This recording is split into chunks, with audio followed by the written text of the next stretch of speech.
Baiklah, kita mulai aja ya, udah 2 menit berlalu. Assalamualaikum warahmatullahi wabarakatuh. Selamat malam Bapak Ibu semua.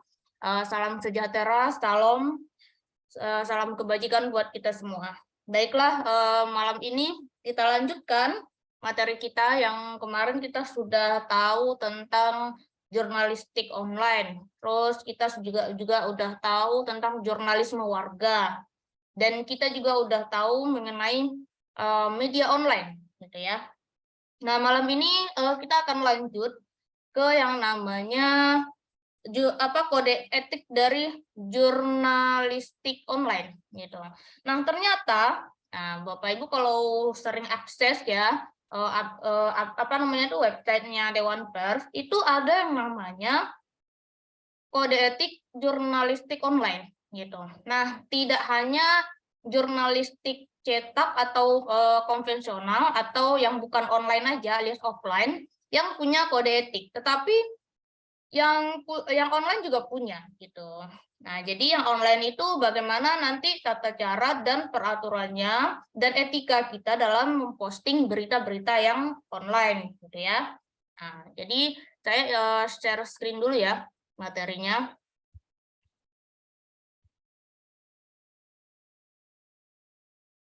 Oke.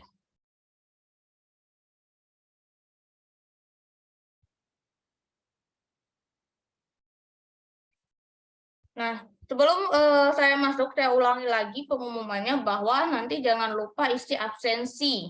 Absensi ada di room chat Zoom kita ini ya. Nah, jadi silakan nanti cek-cek, nanti ada Kak Jani atau nanti Mas Khairul Anam yang akan mengirimkan absensinya nanti ya. Terus untuk selanjutnya, saya mau memulai dulu dengan yang namanya kode etik jurnalistik yang ada di luar negeri. Gitu. Nah, tadi kan saya udah kirim ya, yang namanya berkas PPMS. PPMS itu adalah pedoman pemberitaan media siber, gitu ya. Pedoman pemberitaan media siber itu adalah pemberitaan melalui jaringan atau jaringan internet, gitu. Makanya disebut siber. Ada juga undang-undang media siber, gitu. Ada. Nah, ada juga etiknya ada gitu. Nah, sekarang ini kita membahas yang namanya kode etik jurnalistik online-nya gitu. Tadi pada baca kan ya, yang belum baca silakan buka grupnya. Di sana sudah ada berkas dari Dewan Pers langsung dan itu berisi beberapa peraturan, ada 9 nomor itu ya. Nah, di sana lengkap gitu. Bapak Ibu bisa nanti kita bisa diskusi gitu ya, ada masukan atau gimana nanti. Oke. Baik, saya lanjut.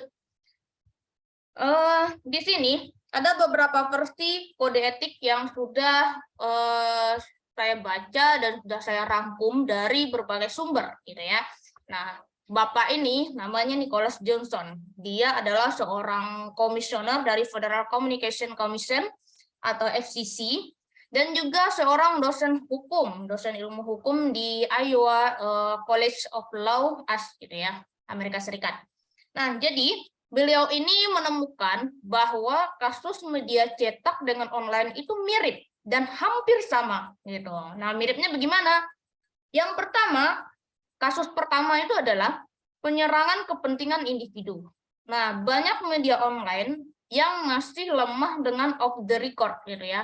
Dan juga masih lemah dengan etika narasumber dan juga etika dari wartawan itu sendiri. Nah, kemungkinan abis ini kalau bisa kita berubah ya gitu, jadi lebih baik gitu. Termasuk saya sendiri gitu ya. Nah, terus yang kedua ada pencemaran nama baik. Nah, menurut Undang-Undang ITE itu sudah ada bunyi hukum dan sanksi dari pencemaran nama baik tersebut, gitu ya. Nah, lalu pembunuhan karakter atau reputasi. Nah, di sini juga ada yang media online kadang-kadang banyak juga yang men-share karakter-karakter buruk gitu ya. Nah, pembunuhan karakter itu adalah memprovokasi atau menghasut dan lain-lain gitu. Dan terus juga membunuh reputasi seseorang gitu. Bisa menjelek-jelekan seseorang atau apa gitu. Nah, terus penyebaran kebencian atau rasial dan mempertentangkan ajaran agama. Ini lebih mirip ke isu SARA kalau di kita ya, isu SARA, dan itu tidak boleh gitu. Nah, karena kita di Indonesia ini adalah beragam, dan itu dari Sabang sampai Merauke itu berbeda sukunya. Jadi tidak boleh ada yang namanya setara gitu. Semua kita sama, Bhinneka Tunggal Ika. Dan terus yang kelima, penyebaran hal-hal yang tidak bermoral, mengabaikan kaidah kepatutan, menyangkut seksual dan perundungan seksual terhadap anak-anak. Nah, di dalam kode etik jurnalistik konvensional atau offline atau yang biasa kita pakai itu di kaidah kepatutan seksual itu kalau nggak salah itu di pasal 2 gitu ya, pasal 2 atau 3 itu, silakan dibaca. Dan terus yang perundungan seksual itu ada pasal 5 tentang anak-anak gitu. Bagaimana kalau berita anak itu kita tampilkan, itu ada undang-undang PPA-nya, ada juga di kode etik jurnalistiknya pasal 5 gitu ya. Nah, terus yang keenam, penerapan kecurangan dan tidak jujur, termasuk menyampaikan promosi dan iklan palsu. Nah, banyak ini yang kalau misalkan, kalau di website sekarang ini kan namanya ada AdSense ya, ada Google AdSense, kadang-kadang iklannya otomatis. Nah, tapi kalau kita bikin iklan sendiri, usahakan jujur gitu. Misalkan, iklan kita mengenai properti. Nah, benar-benar ada propertinya, biar nanti orang yang ngubungin nomor si propertinya itu, si marketingnya itu, benar-benar ada orangnya, ada barangnya, ada plot bangunannya gitu. Jangan sampai menipu orang gitu ya. Nah, terus selanjutnya pelanggaran dan pengabaian hak cipta atau copyright dan hak atas kekayaan intelektual. Nah, itu namanya haki ya. Nah, hak cipta ini adalah copy paste gitu ya. Copy paste kalau kita bahasanya. Copy paste itu adalah mirip dengan plagiat gitu. Hati-hati. Nah, ketika kita mendapatkan berita, usahakan mengutip saja. Jangan satu berita sama semua isinya. Kecuali kalau ada rilisan pemerintah, terus bareng-bareng liput, ya nggak masalah gitu ya. Tapi kalau misalkan nggak bareng liput, tapi dapat saran, lebih baik ditulis ulang gitu. Dengan sudut pandang yang berbeda gitu ya. Ada angelnya. Nah, kemarin kita udah ada pelatihan menulis berita ya, yang promo Natal, itu beberapa orang sudah bagus banget nulisnya. Ada Kak Rizky gitu kan, ada Pak Eko dan lain-lain itu sudah bagus nulisnya. Nah, jadi besok kita juga ada jam 19.30 dan itu slotnya kalau nggak salah sisa 2 orang deh gitu. Kalau yang mau daftar silakan. Nah, terus selanjutnya menurut CUNY Graduate School of Journalism, dia meluncurkan ini sebuah universitas atau kampus yang memang di sini dilatih pelajaran jurnalistiknya saja gitu. Memang kampus jurnalistik. Dia meluncurkan 10 langkah utama agar terhindar dari masalah hukum. Ini terutama media ya, agar media itu terhindar dari masalah hukum. Yang pertama, periksa dan periksa ulang fakta gitu. Nah, dia 2 kali ya pengulangannya, periksa dan periksa ulang fakta. Inilah namanya konfirmasi. Nah, jika Bapak Ibu mendapatkan berita, kita cek dulu gitu ya. Kita ulang gitu. Kalau di yang lain namanya perjalanan disclose gitu ya. Dicek dulu faktanya gitu. Nah, terus jangan gunakan informasi tanpa sumber yang jelas gitu. Nah, jadi banyak kita mengutip. Nah, mengutip ini maksudnya adalah mengambil berita tapi berupa kutipan seluruh atau sebagian gitu. Nah, seluruh atau sebagian. Nah, ini mengutip ini ada teknisnya. Nah, bagi Bapak Ibu yang mengutip berita dari media lain gitu kan, itu kalau bisa dicantumkan medianya. Misalkan bla bla bla bla seperti seperti dikutip dari kompas.com tanggal berapa, hari apa. Nah, seperti itu gitu ya. Nah, terus selanjutnya itu perhatikan kaidah hukum. Kaidah hukumnya baik undang-undang pers maupun KEJ gitu ya. Dan juga undang-undang ITE dan juga undang-undang siber dan lain sebagainya. Banyak undang-undang yang terkait media online ini dan juga terkait internet. dan itu hati-hati gitu ya. Nah, terus pertimbangkan setiap pendapat. Jika ada masukan-masukan dari karyawan atau dari wartawan, dari kolega dan semuanya, bisa kita pertimbangkan. Walaupun tidak setuju, tapi kita dengarkan dulu, yaitu kita pertimbangkan. Mana tahu nanti kita berubah pikiran gitu ya. Nah, akhirnya apa? Kita bisa, oh ya kemarin dia bener loh, oh ya kemarin dia bener loh gitu kan. Nah, jadi bisa juga dipertimbangkan. Catat juga ya gitu. Lalu selanjutnya utarakan rahasia secara selektif. Nah, ini ada beberapa yang namanya off the record itu kan biasanya ada rahasia-rahasia ya. Dan ketika wartawan dengan orang yang kita wawancara itu ada beberapa hal yang tidak boleh disampaikan. Nah, itu sesuai dengan KIJ pasal 10 kalau nggak salah ya. Nah, itu KIJ yang biasa, bukan KIJ online. Nah, itu silakan dibaca. Nah, itu juga cara menuliskannya tuh harus selektif. Hati-hati. Jangan nanti Bapak Ibu nulis si A itu banyak suaminya atau banyak istrinya, ternyata salah. Dan akhirnya dituntut secara hukum. Pencemaran nama baik. Karena Undang-Undang ITE masuk penjara. Gitu. Kalau Undang-Undang ITE bukan ke Dewan Pers, tapi ke polisi. Tapi kalau Undang-Undang Pers dan lain-lainnya, KIJ ya, itu masuknya ke Dewan Pers gitu. Lalu hati-hati terhadap apa yang diutarakan. Nah, ini yang baru saya omongkan ya, hati-hati. Sebab media online itu media bebas, free, atau freedom gitu ya. Nah, jadi semuanya itu bebas bertebaran, dan hanya kitalah sebagai jurnalis yang atau wartawan yang lebih berkarakter atau lebih bermartabat untuk menjaga kualitas kita masing-masing. Nah, bagaimana cara menjaganya?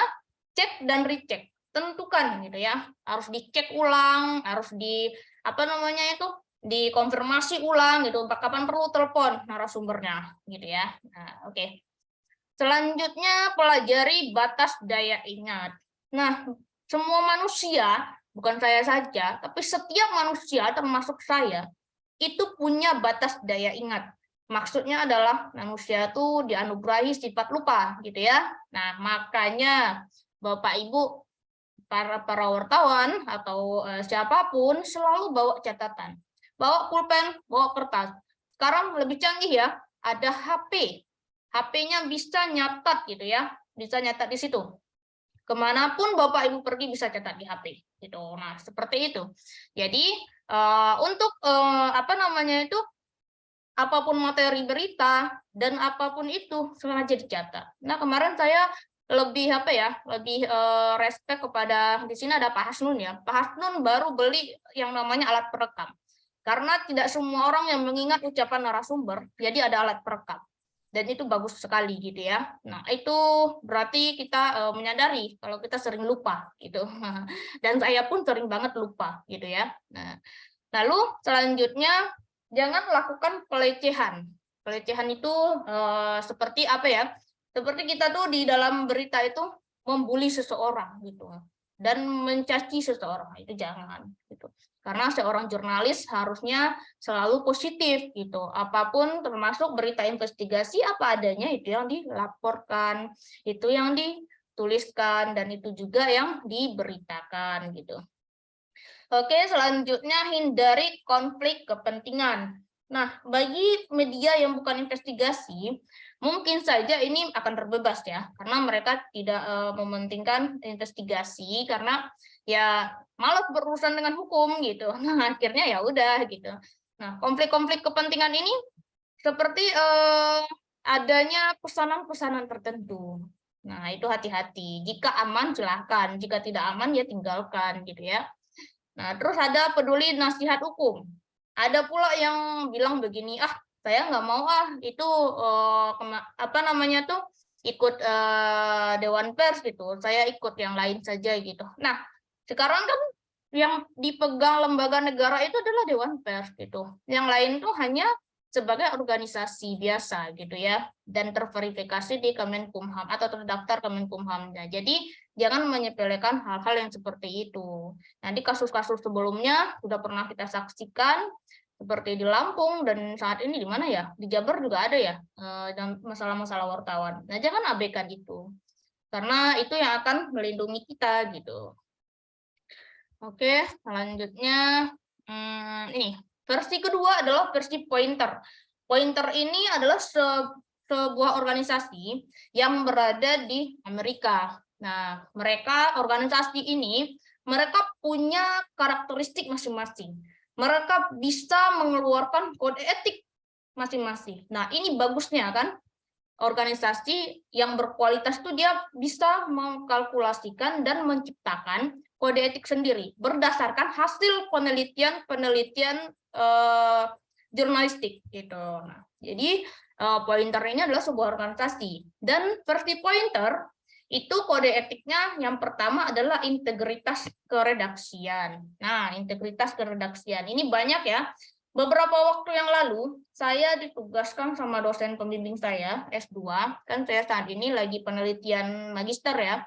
Nah, saya mengambil magister manajemen bidang SDM. Saya peneliti bidang SDM-nya wartawan.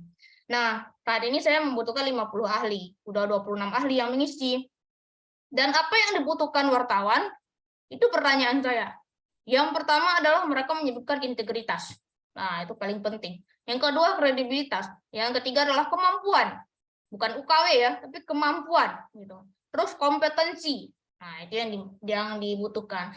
Tidak ada yang menyebutkan pakai sertifikat atau apa enggak. Itu hanya bukti. Nah, jadi hanya ada ya kompetensi, kalau dia bisa nulis, dia sudah pantas jadi wartawan. Gitu ya. Nah, itu. Terus keredaksian ini maksudnya itulah sebagai redaktur kah, timprot kah, gitu kan, punya integritas sendiri gitu. Jadi media kita tuh berkualitas gitu.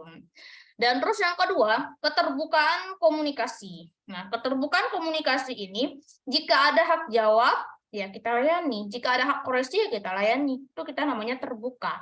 Dan tidak mencuekkan atau menyepelekan sesuatu. Gitu. Bisa saja nanti ketika menyepelekan, kita yang kena gitu. Tuh hati-hati juga gitu ya. Lalu riset pasar. Riset pasar ini penting. Ketika media itu sudah online, ya kita harus memikirkan pasarnya siapa. Siapa yang akan menikmati berita kita, gitu ya.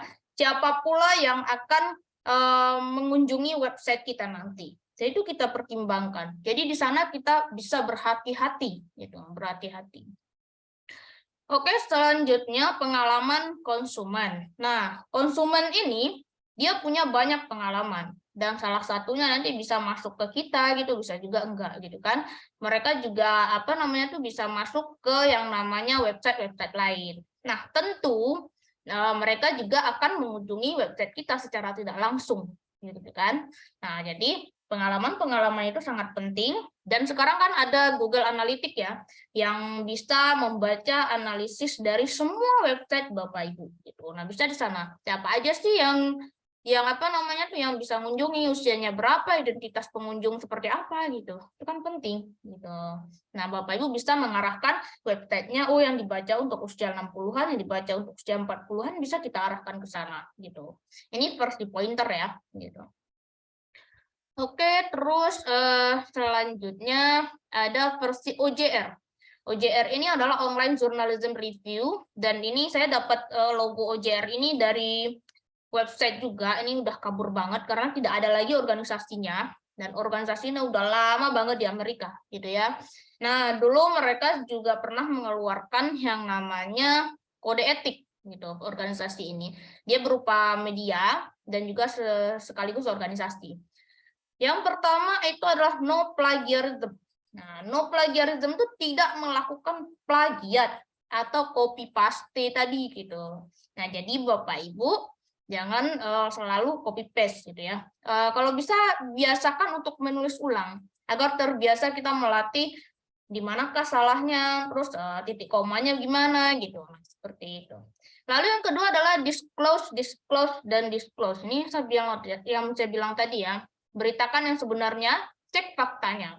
Nah, hati-hati gitu.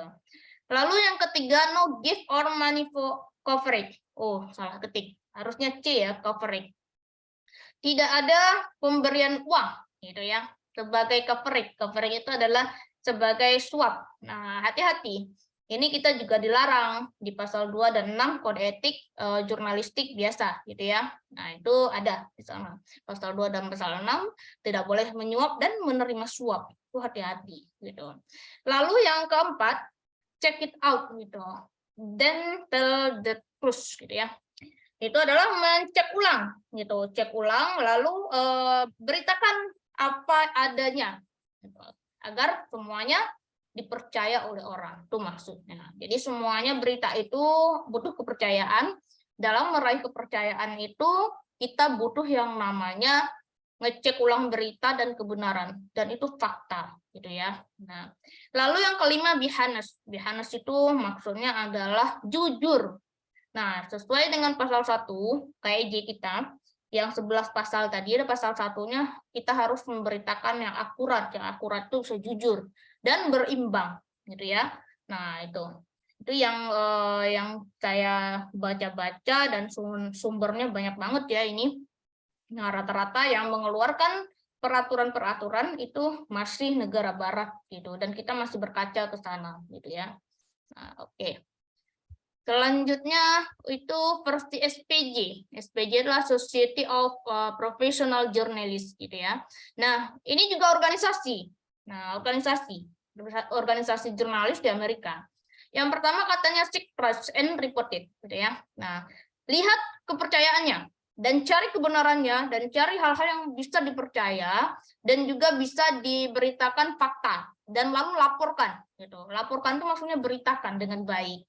Seperti itu. Jadi, Bapak Ibu, kalau kita sudah memberitakan fakta, ini kode etiknya ya, nah itu akan dipercaya orang. Nah, seperti yang saya bilangkan tadi ya. Nah, terus minimize harm. Harm itu adalah apa namanya itu? Menyerang pribadi orang. Gitu. Hati-hati. Nah, kita nggak boleh menyerang pribadi orang. Kita harus netral dan itu benar-benar apa adanya, gitu ya. Nah. Lalu yang ketiga, act independently, gitu ya. Itu independen. Susah bahasa Inggris nih, karena orang Indonesia kali ya, gitu ya. Terus kita harus independen. Independen itu kita tidak terpengaruh oleh hal-hal lain, terus tidak pula terpengaruh dengan apa namanya tuh hasutan-hasutan lain, dan juga tidak terpengaruh dengan amplop-amplop sisipan, gitu ya. Yang ya udah ini saya kasih uang buat kamu langsung masuk aku dan terus nanti beritanya jangan yang aneh-aneh ya gitu. Nah, seperti itu juga banyak sekarang ya, hati-hati. Tapi kalau memang sudah dianggarkan ya terima aja gitu.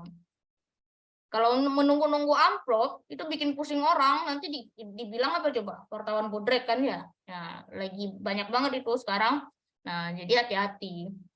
Yang keempat adalah be accountable.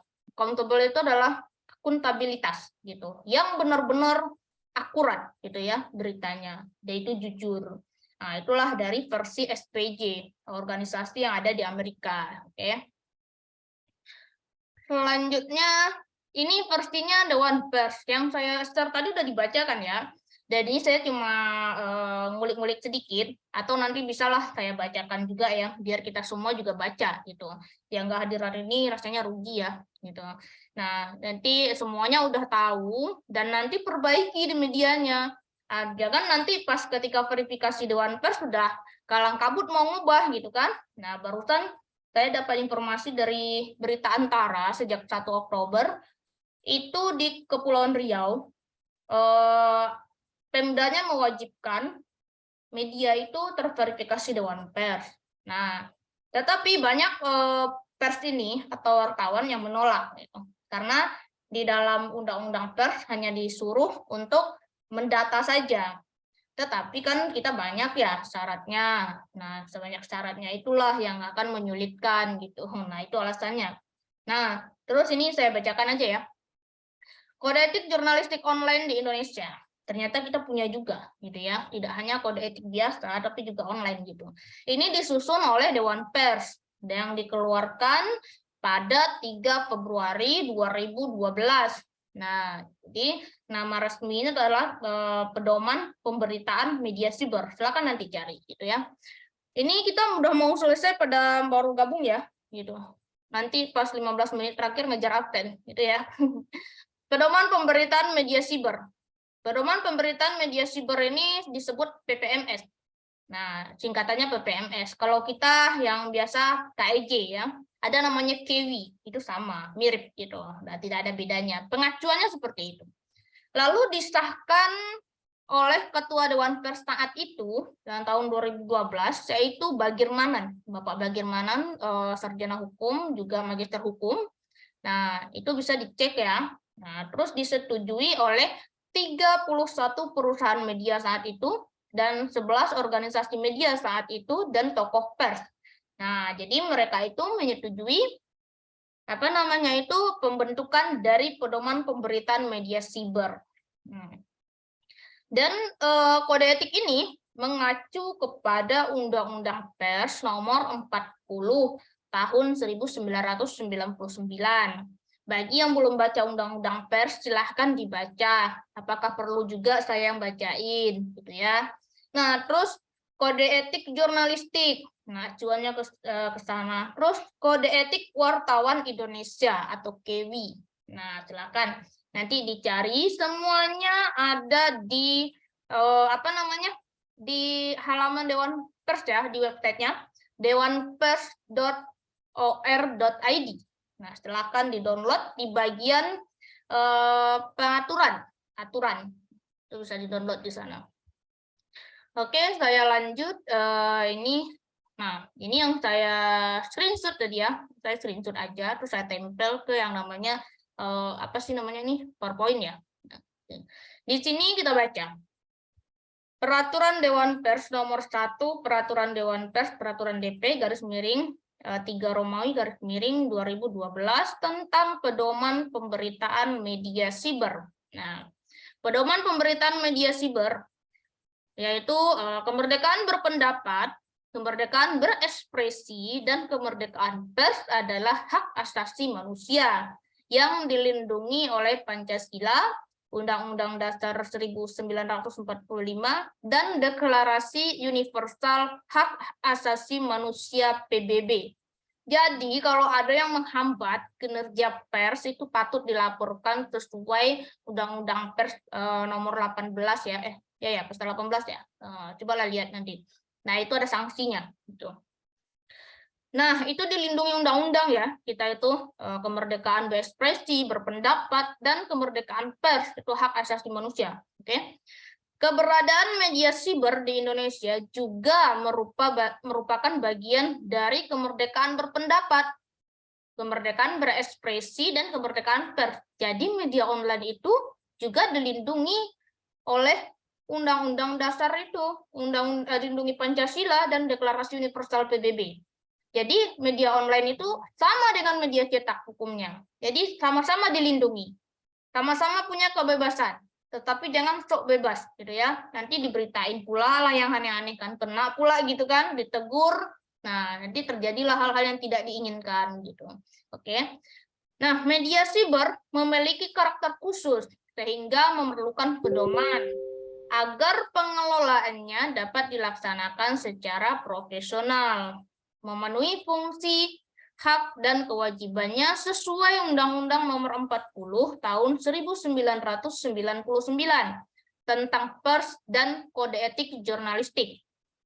Untuk itu, Dewan Pers bersama organisasi pers, pengelola media siber, dan masyarakat menyusun pedoman pemberitaan media siber sebagai berikut. Nah, ini disimak ya, bagi yang malas baca nih saya bacain. Yang pertama, ruang lingkup.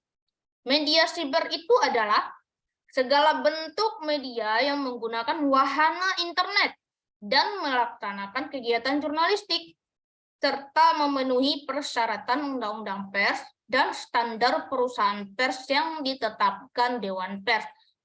Nggak tahu di mana standar perusahaan pers, buka lagi websitenya Dewan Pers, di situ banyak gitu ya. Ada sana. Terus yang B, huruf B, isi buatan pengguna atau user generate content. Nah, isi buatan pengguna itulah kontennya. Nah, adalah segala isi yang dibuat dan atau dipublikasikan oleh pengguna media siber. Antara lain artikel, gambar, komentar, suara, video, dan berbagai bentuk unggahan yang melekat pada media siber, seperti blog, forum, komentar pembaca atau pemirsa, dan bentuk lainnya, gitu ya. Jadi semua itu namanya isi buatan pengguna. Ada usernya pemirsa, ada usernya pemilik media itu sendiri. Nah, itu sama-sama gitu ya. Yang kedua, verifikasi dan keberimbangan berita. Nah, huruf A-nya pada prinsipnya setiap berita harus melalui verifikasi. Kemarin banyak yang tanya sama saya begini. Bu Marta katanya, apakah boleh wartawan di daerah memegang websitenya masing-masing gitu. Sementara kita ditugaskan dalam kode etik ini adalah melalui verifikasi. Siapa verifikatornya? Yaitu redaktur. Nah, berita di daerah itu harus masuk dapur redaksi dulu, semuanya gitu. Dari Sabang sampai Merauke. Nanti redaktur di sana akan bekerja untuk mengeditnya dan lalu mengkonfirmasi kembali jika ada yang perlu ditanyakan kepada wartawannya. Dan setelah dikoreksi, ditanyakan kembali, dan ditelepon sama redakturnya, baru dinaikkan ke website. Tujuannya untuk apa? Ya untuk menghindari masalah hukum tadi gitu. Nah, jadi prinsipnya itu ada alurnya. Setiap daerah tidak dikasih-kasih aja apa username sama passwordnya gitu ya. Nah ini kalau pimretnya nggak tahu, asal naik aja, belum dibaca kan repot gitu. Nah seperti itu. Huruf B, berita yang dapat merugikan pihak lain memerlukan verifikasi pada berita yang sama untuk memenuhi prinsip akurasi dan keberimbangan. Nah, misalkan ada berita yang aura-auranya itu merugikan pihak lain, dan itu boleh melakukan verifikasi. Kita punya hak jawab dan hak koreksi, dan juga kita harus memenuhi prinsip akurasi. Makanya saya bilang, Bapak Ibu wartawan di lapangan tidak pernah akan sempurna gitu, termasuk saya sendiri. Jadi kadang-kadang kita tipu, tertulislah salah. Nah, jadinya merugikan pihak lain gitu. Nah, itulah kita memerlukan teman. Teman itu adalah redaktur yang akan mengoreksi kita gitu kan, yang akan memberitahukan, oh Bapak ini salah ya, atau memang benar seperti ini di lapangan. Nah, itu gunanya redaktur. Nah, itu alurnya di perusahaan pers ya. Lalu ketentuan dalam butir A di atas dikecualikan gitu ya. Nah, verifikasi itu dikecualikan dengan syarat yang pertama, berita itu benar-benar mengandung kepentingan publik yang bersifat mendesak. Contoh yang terbaru adalah info gempa Cianjur. Nah, itu adalah kepentingan publik dan sifatnya mendesak dan harus diberitahukan kepada banyak orang. Bisa saja orang nanti akan berniat membantu dan ikut jadi relawan dan lain-lain. Itu gunanya. Ya, itu berita benar-benar mendesak. Itu tidak perlu verifikasi alias konfirmasi gitu. Kan dia itu kalau udah berasal dari media besar dan bagus itu silakan dinaikkan gitu. Nah, terus sumber berita yang pertama adalah sumber yang jelas disebutkan identitasnya, kredibel dan kompeten. Misalkan Bapak Ibu ngutipnya di Tempo, Kompas, atau di CNN atau BCC gitu ya. Nah, bisa kan sumber mereka jelas dan bisa kita kutip di sana gitu. Itu tidak memerlukan verifikasi. Lalu ketiga, subjek berita yang harus dikonfirmasi tidak diketahui keberadaannya dan atau tidak dapat diwawancarai. Nah, ini narasumbernya nggak ada, tapi beritanya boleh dinaikkan. Nanti saya bacakan ya, ini di huruf D ada. Nah, itu ada, karena itu mendesak juga gitu ya. Nah, terus media memberikan penjelasan kepada pembaca bahwa berita tersebut masih memerlukan verifikasi lebih lanjut. Ini lanjutan nomor 3 ya. Yang diupayakan dalam waktu secepatnya.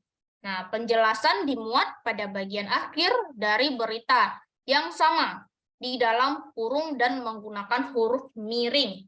Nah, Bapak Ibu, jika misalkan ada narasumber yang nggak mau diwawancarai, nah itu kan kita belum bisa tuh konfirmasi. Boleh kita naikkan beritanya, tetapi di akhir berita itu Bapak Ibu dalam kurung dituliskan berita sampai berita ini diturunkan, narasumber belum mau untuk atau belum bisa dikonfirmasi gitu ya, atau narasumber belum bisa diwawancarai. Boleh, silahkan naikkan. Karena memang benar-benar di lapangan seperti itu gitu ya. Nah, oke. Lalu setelah memuat berita sesuai, ini huruf D ya, setelah memuat berita sesuai butir C, media wajib meneruskan upaya verifikasi. Nah, kan tadi narasumbernya nggak ada. masih memerlukan verifikasi atau konfirmasi, Bapak Ibu wajib konfirmasi ulang ke mereka, biar nggak dikira tidak mewawancarai, gitu ya. Nah, banyak ribut banget tuh biasanya. Oh, ini saya nggak ada pun ngomong kata narasumbernya. Akhirnya kita dipermasalahkan, gitu ya. Nah, jadi media wajib meneruskan upaya verifikasi, dan setelah verifikasi lebih lanjut yang diupayakan dalam waktu nah, mana nih? Setelah verifikasi didapatkan, hasil verifikasi dicantumkan pada berita pemutakhiran atau update dengan tautan pada berita yang belum terverifikasi. Misalnya gini, Bapak Ibu nulis berita nih hari ini, udah dapat verifikasi dan konfirmasi dari narasumber. Nah, di badan berita tadi, cantumkan linknya, link berita sebelumnya, yang waktu Bapak Ibu belum verifikasi tadi. Nah, cantumkan linknya, lalu tuliskan verifikasi dari narasumber tadi di dalam badan berita. Seperti itu arahan dari pedoman pemberitaan media siber ini, gitu ya. Nah, oke. Lalu yang ketiga adalah isi buatan pengguna atau user generated content. Nah, ini yang huruf A. Media siber wajib mencantumkan syarat dan ketentuan mengenai isi buatan pengguna yang tidak bertentangan dengan Undang-Undang Nomor 40 Tahun 1999 tentang pers dan kode etik jurnalistik yang ditempatkan secara terang dan jelas. Begini, di website kita ada satu menu. Menu itu adalah identitas dari media. Profil, lalu ada halaman profil, halaman kode etik jurnalistik, halaman undang-undang pers, halaman PPMS, pedoman pemberitaan media siber, halaman untuk undang-undang ITE, ya, dan undang-undang media siber juga, gitu. Silakan dicari, gitu. Dan itu yang diamanahkan di sini, gitu. Dan kebanyakan juga belum mencantumkan, termasuk saya itu belum saya cantumkan, gitu ya. Nah, jadi silakan cantumkan. Ini saya memberitahukan bareng-bareng kita selamatkan media kita, gitu ya. Nah, terus huruf B, media siber mewajibkan setiap pengguna untuk melakukan registrasi keanggotaan dan melakukan proses login terlebih dahulu untuk dapat mempublikasikan semua bentuk isi buatan pengguna. Ketentuan mengenai login akan diatur lebih lanjut. Nah, maksudnya di website kita itu kan kita mau aksesnya harus login dulu, harus pakai username, harus pakai password, gitu kan. Nah, itu yang namanya media siber, media website, bukan media sosial ya, tapi media website itu. Nah, seperti itu. Dan setiap anggota atau wartawannya itu terdaftar, gitu. Terdaftar dengan ID persnya, gitu. Jadi, kalau bisa, wartawan yang kita angkat itu, ya kita latih dulu, dan terus kita pedomani dengan ini, KEJ, Undang-Undang Pers, dan Kode Etik Jurnalistik yang biasa, dan yang PPMS, dan juga Undang-Undang ITE. Gunanya untuk apa? Gunanya untuk menyelamatkan media Bapak Ibu juga, gitu. Nah, di sini sudah tercantum kan? Nah, lalu huruf C, dalam registrasi tersebut, media siber mewajibkan pengguna memberikan persetujuan tertulis bahwa isi buatan pengguna yang dipublikasikan tidak memuat isi bohong atau fitnah, sadis, dan cabul, tidak memuat isi yang mengandung prasangka dan kebencian terkait suku, agama, ras, dan antar golongan atau sara. Dan terus serta menganjurkan tindakan kekerasan, gitu ya. Tidak memuat itu. Tidak memuat isi diskriminatif atas dasar perbedaan jenis kelamin dan bahasa, serta tidak merendahkan martabat orang lemah, miskin, sakit, cacat jiwa, atau cacat jasmani. Nah, ini ada di kode etik yang biasanya yang kita pakai, gitu ya. Nah, ini.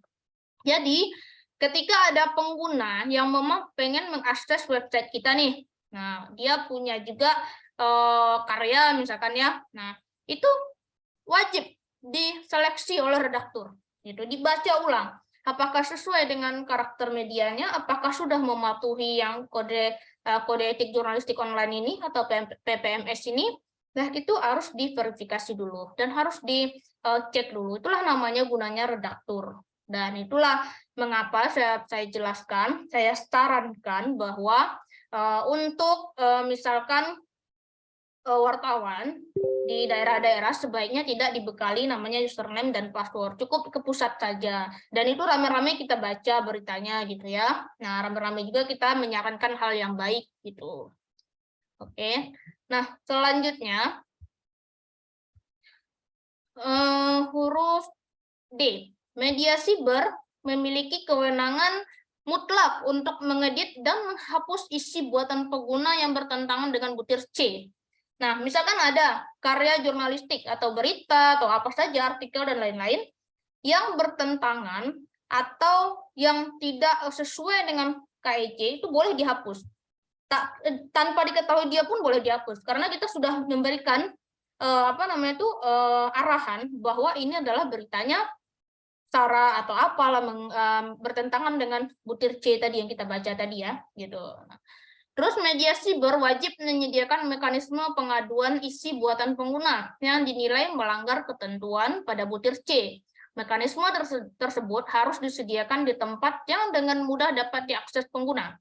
Di media Bapak Ibu, paling bawahnya biasanya ya, itu ada nama media, nama perusahaan, NIB-nya, terus kalau ada verifikasi Dewan Pers cantumkan, terus ada nomor kontak, bisa WA, bisa email, yang jika ada konten yang tidak sesuai atau melanggar kode etik, itu bisa hubungi kontak tersebut. Nah, itu namanya kita beretika, gitu ya. Nah, terus media siber wajib menyunting, menghapus, dan melakukan tindakan koreksi setiap isi buatan pengguna yang dilaporkan dan melanggar ketentuan butir C sesegera mungkin secara proporsional selambat-lambatnya 2 kali 24 jam setelah pengaduan diterima. Dan ini namanya hak jawab. Jika ada orang yang memperkarakan satu berita dan kita bisa memberikan hak jawab.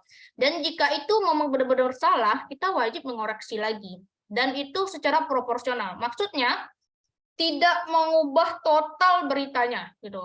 Nah, kita hanya memperbaiki mana yang salah saja. Jadi tidak merubah makna berita dan hanya memperbaiki yang salah saja. Oke ya. Nah, menurunkan berita itu juga ada caranya. Nah, oke.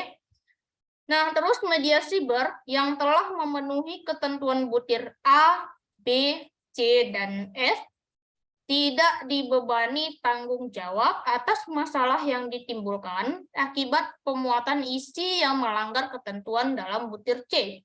Nah, misalkan huruf A tadi yang telah memenuhi ya, yang telah mengikuti huruf A, B, C, dan F tadi.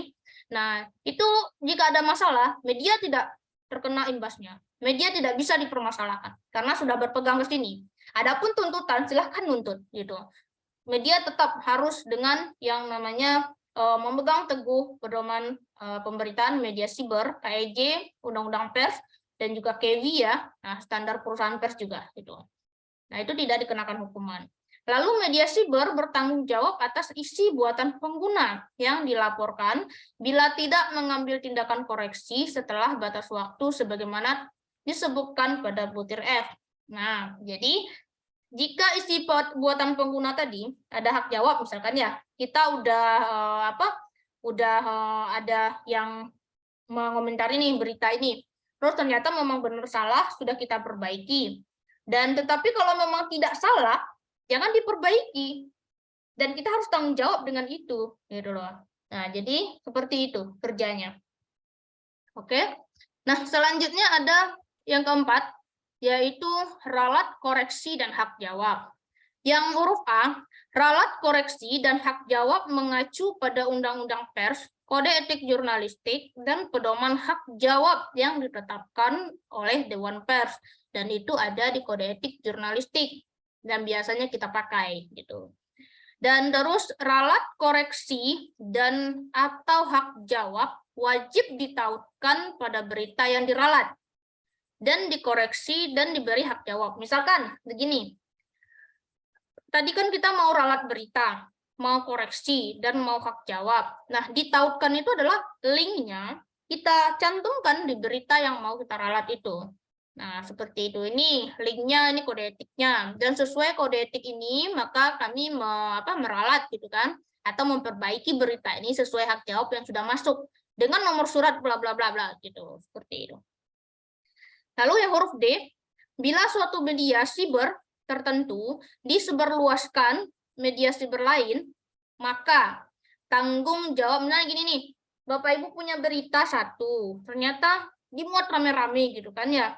Nah, yang punya tanggung jawab adalah media masing-masing, tidak boleh tuntut-tuntutan gitu. Nah, di sini juga dibunyikan tanggung jawab media siber pembuat berita terbatas pada berita yang dipublikasikannya di media siber tersebut atau media siber yang berada di bawah otoritas teknisnya. Contohnya, satu perusahaan pers, dua media. Bapak Ibu memuat kedua medianya. Jadi tanggung jawab Bapak Ibu sebagai pimpret atau wartawan ya di media Bapak Ibu gitu. Bukan salahin orang yang nyeser pertama, itu tidak ada hubungannya.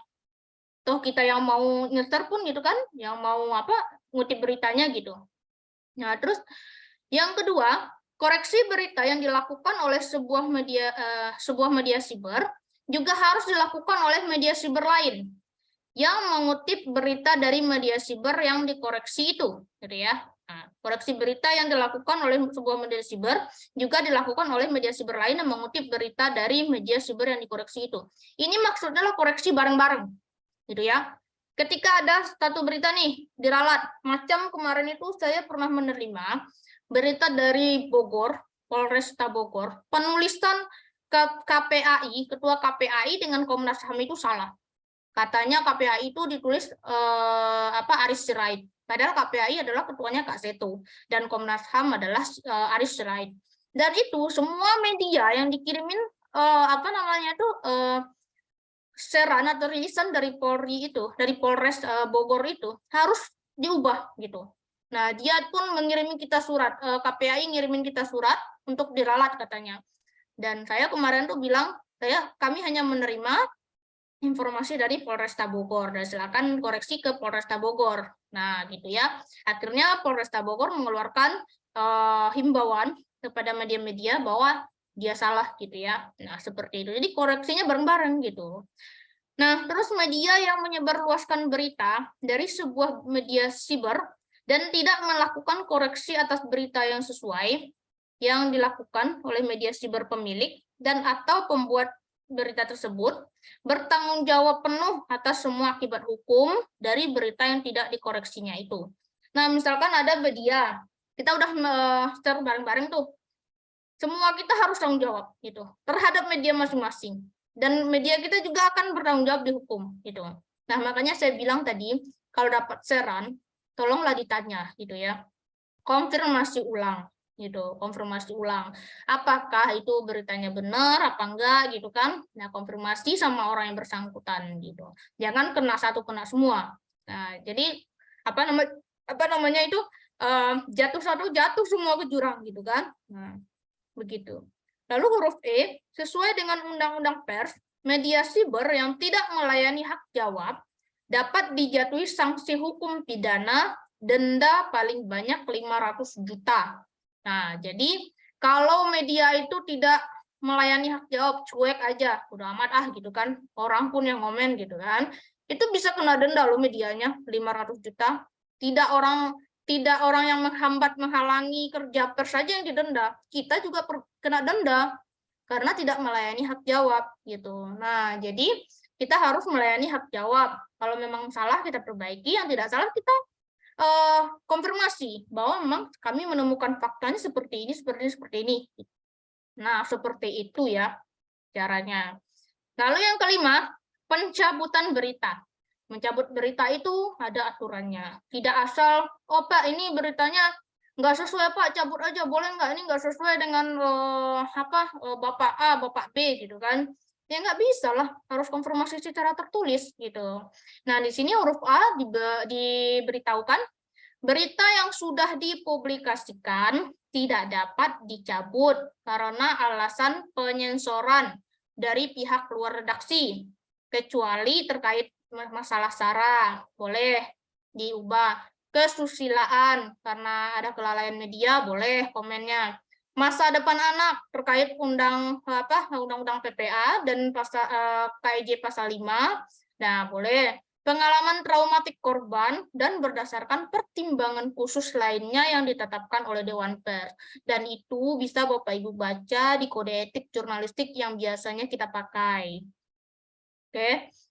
Nah, terus huruf B, media siber lain wajib mengikuti pencabutan kutipan berita dari media asal yang telah dicabut. Misalkan, Tempo sudah mencabut pemberitaannya mengenai si A. Nah, ternyata kita juga ngutip Tempo gitu tentang si A tadi. Tempo mencabut, kita wajib cabut juga agar apa? Selamat gitu ya. Nah, gitu. Terus pencabutan berita wajib disertai dengan alasan pencabutan dan diumumkan kepada publik. Nah, ini yang apa ya? Yang jarang terjadi ya. Cabut aja tanpa sepengetahuan. Tahu-tahu beritanya hilang gitu kan. Nah, terus jadi pencabutan ini pakai surat. Misalkan pihak A merasa dirugikan untuk diberitakan. Dia pengen cabut berita.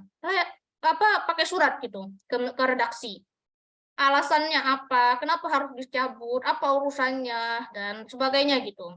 Nah, seperti itu. Terus jangan asal-asal cabut saja dan media itu punya kredibilitasnya, punya kualitasnya.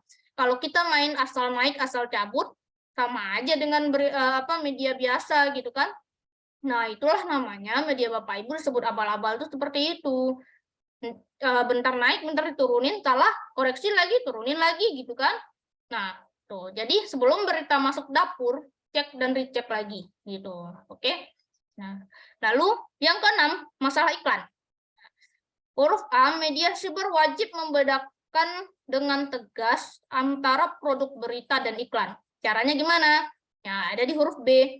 Setiap berita, artikel, atau isi yang merupakan iklan dan atau isi berbayar wajib mencantumkan keterangan advertorial atau iklan atau ADS, ada itu AdSense ya, iklan, atau sponsor atau disponsori gitu. Atau kata lain yang menjelaskan bahwa berita, artikel, isi tersebut adalah iklan.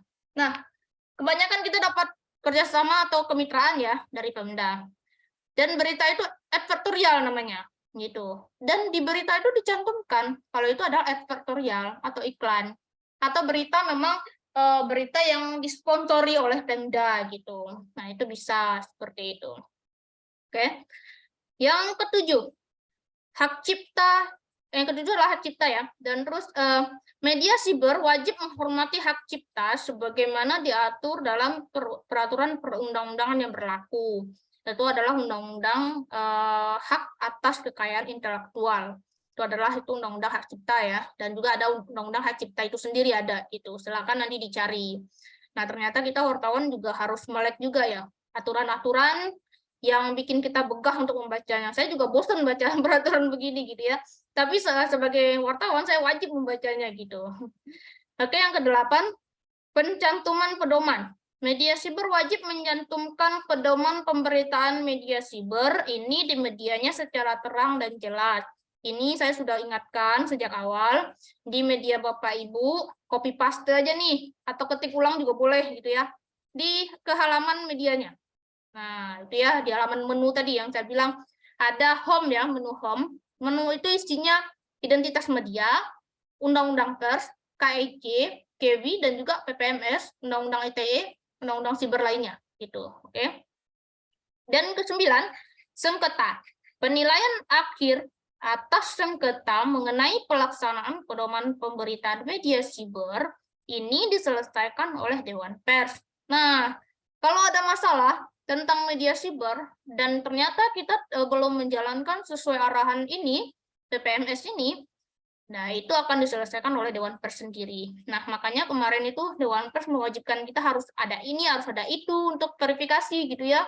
Karena biar mereka nggak repot katanya. Gitu, seperti itu. Oke.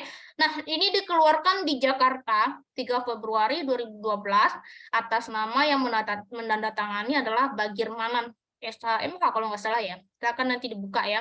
Saya udah share di grupnya ya. Silakan dibaca ulang. Oke. Saya rasa sampai di sini ya. Kita bisa diskusi untuk selanjutnya. Saya akan stop share dulu. Silakan yang mau bertanya bisa raise hand atau nanti bisa buka mikrofonnya. Sebentar, saya buka dulu. Oke, silakan yang mau bertanya. Pak Irsyad, silakan.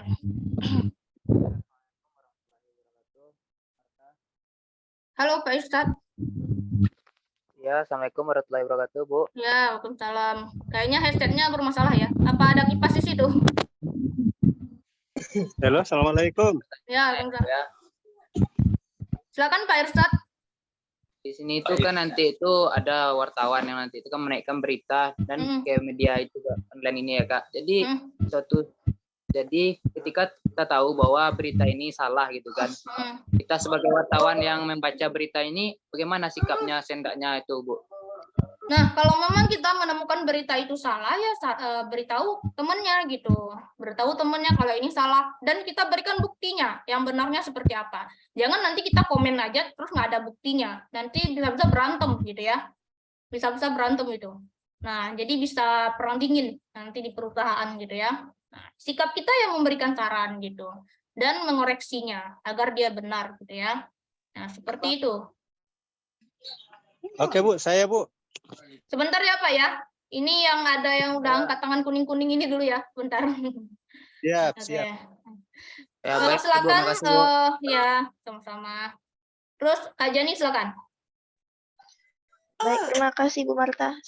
Izin bertanya, tadi yang Bu Marta perlihatkan di slide itu ada kalimat dan atau itu Bu Marta. Saya belum paham maksudnya dan kok udah dan atau. Nah, itu maksudnya apa gitu yang pertama. Yang kedua, saya pernah dengar memanipulasi kebenaran dalam berita gitu. Ini nggak bohong kok, ini manipulasi kebenaran. Maksudnya apa ya Bu ya? Itu manipulasi kebenaran gitu. Pernah dengar itu saya. Makanya saya di sini bertanya-tanya maksudnya apa. Terima kasih Bu, itu aja. Oke. Ada di undang-undang tuh sering mengatakan dan atau ya. Dan itu kalau dalam bahasa Indonesia itu adalah sesuatu yang berbeda dan atau itulah sesuatu yang setara gitu. Dan baik yang berbeda dan setara itu sama gitu ya. Dan atau gitu. Nah, dia tuh sama-sama kena hukuman gitu. Nah, jadi itu bahasanya. Nanti kalau ada orang hukum di sini boleh perbaiki ya. Apa sih gitu? Dan atau itu. Nah, seperti itu. Nah, terus tadi pertanyaan yang kedua adalah memanipulasi kebenaran. Tidak ada kebenaran dimanipulasi. Manipulasi kan menipu. Kok kebenaran yang ditipu gitu kan? Gimana ceritanya? Gitu. Nah, beritakan fakta dan sesuai dengan faktanya dan kebenarannya. Jadi tidak ada yang kebenaran yang dimanipulasi gitu ya. Tidak ada itu. Gitu. Dan nanti kena lagi di undang-undang pers gitu. Dan juga KEJ gitu ya. Oke. Silakan selanjutnya ya Pak Salim, silakan Pak Nur Salim. Ya, terima kasih Bu. Warahmatullahi wabarakatuh. Waalaikumsalam. Ini sering kita mendengarkan di masyarakat atau sesama wartawan bahwasanya ini karena ada di antara seorang itu sudah dianggap lama di wartawan tetapi jarang menulis, tetapi orang mengatakan bahwasanya dia ini senior. Sebenarnya yang senior di dalam kewartawan itu yang mana, apakah yang rajin menulis ataukah karena lamanya di dunia wartawan? Nah, begini, tidak ada batas lamanya orang di media jadi wartawan yang dibilang senior, itu nggak ada. Senioritas dalam wartawan itu sebenarnya nggak ada. Yang ada adalah bahwa ilmu kita kan tingkatnya beda-beda dan jabatan orang kan beda-beda juga. Misalkan Bapak Pimpret, nggak mungkin dong Bapak pakai bahasa aneh-aneh ke Pimpretnya kan? Nah, nggak bisa juga. Nah, bisa saja Pimpret Bapak itu orang yang baru 3 tahun jadi wartawan bisa saja, tetapi dia update. Nah, Bapak kan bisa aja orang lama, misalkan ya. Nah, memang orang lama ini maksudnya itu tidak disingkirkan karena beliau akan membagikan pengalamannya. Istilahnya mengajarkan kita-kita yang muda, gitu ya. Nah, seperti itu. Jadi tidak ada istilahnya yang yang senior yang itu nggak ada. Tetapi kalau dalam struktur jabatan di perusahaan wajib kita saling menghormati dan saling menghargai, gitu kan.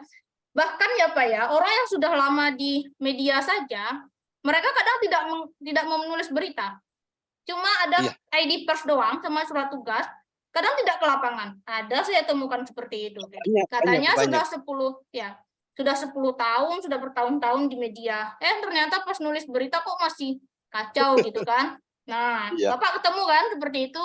Nah, Banyak, terus banyak. nah, banyak. Dan ada yang baru jadi wartawan, bahkan itu bagus cara nulisnya. Bedanya apa dengan yang tadi? Yang tadi tidak mau mengupgrade ilmu. Saat ini ilmu digital itu penting buat wartawan. Gimana cara masuk ke Siap. Zoom? Penting. Gimana cara akses WA? Penting. Gimana cara gunakan email? Penting. Gimana cara nyambungin email ke YouTube? Penting juga. Gimana nonton YouTube? Penting juga. Kalau ada yang nggak bisa buka YouTube, itu parah banget hari ini. Nenek-nenek aja Siap. bisa buka YouTube sekarang. Benar loh, gitu ya. Nah, tuh, jadi masa kalau buka yang warna merah yang ada panah ke kanan itu YouTube gitu kan logonya bisa gitu seperti itu. Jadi, nah saat ini bedanya kita dengan yang tua-tua ini dengan yang muda-muda, ya itu tadi Iya. Pak, yang muda itu kan dia update itu aja. Yang lama-lama ini kan kadang-kadang udah nggak nangkep lagi di otaknya, dimaklumi gitu ya. Nggak mungkin yang tua-tua itu disuntik terus ilmu yang sekarang itu nggak mudeng dia. Jangan dipaksa gitu. Biarkan aja dulu dipahami pelan-pelan gitu kan. Nah, jadi Siap. Terima kasih Mbak. iya sama-sama Pak. Silakan ada lagi yang mau bertanya? Baik, Assalamualaikum warahmatullahi wabarakatuh. Ya silakan Pak Sarudin. Begini Mbak dan rekan-rekan semua, selamat malam semua. Yang jadi persoalan barangkali beda-beda tipis ini antara undang-undang ITE dengan undang-undang pers, di mana kita selaku jurnalis sering dijerat dengan undang-undang ITE dan Dewan Pers itu kan sifatnya hanya yang teman-teman wartawan yang sudah ikut uji kompetensi, kemudian yang terdaftar di Dewan Pers, dan kemudian juga mungkin perusahaannya. Nah itu. Kemudian satu lagi, saya juga ada pengalaman terkait dengan hak jawab. Pernah diminta oleh penasehat hukum, salah satu yang pernah kami beritakan, untuk di take down beritanya, tapi saya bantah. Silakan Anda berikan hak jawab secara tertulis dan kami akan naikkan dan akan kami sertakan link dari pemberitaan sebelumnya. Nah itu yang.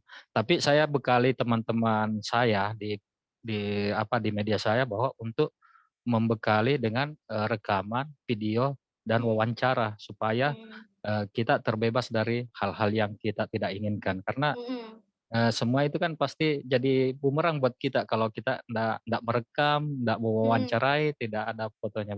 Barangkali demikian Mbak Marta ya. Iya. Demikian. Terima kasih. Iya. Assalamualaikum Terima kasih warahmatullahi ya. wabarakatuh. Waalaikumsalam warahmatullahi wabarakatuh. Terima kasih ya Pak Saharudin atas pengalamannya. Nah itu ya teman-teman semua, Bapak Ibu semua, bahwa pentingnya kita menyiapkan sedia payung sebelum hujan lah istilahnya ya. Nah kita bekali dulu nih wartawannya dengan alat perekam, video dan lain-lain. Bahkan harus ada video gitu ya kalau bisa gitu.